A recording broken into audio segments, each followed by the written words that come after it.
Doctor Mohammad Yunus যখন এই দুই নেতা আওয়ামী লীগ বিএনপি কে বিদায় করে দিয়ে উনি গত টার্মে আপনারা জানেন উনি প্রধানমন্ত্রী হইতে চাইছিলেন। এইবারও উনি ষড়যন্ত্র করে আবারও উনি প্রধানমন্ত্রী হইতে চান।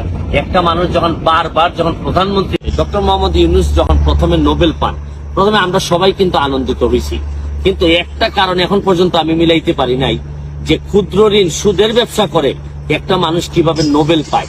এবং আপনি আরেকটা জিনিস বাংলাদেশের বিবেচনায় আপনাদেরকে বলতে চাই, ক্ষুদ্র ঋণের ব্যবসা করে ব্যবসাতে ঋণ নিয়ে কেউ বৃহৎ হয়েছে আমার জানা নাই, অথচ ডক্টর মোহাম্মদ ইউনূসের মতো লোকরা ক্ষুদ্র ঋণের ব্যবসা করে এত বড় হয়ে গেছেন যে হিলারি ক্লিন্টনের মতো লোকের নির্বাচনী প্রচারণায় তারা টাকা পর্যন্ত তারা ব্যয় করতেছেন বাংলাদেশে থেকে।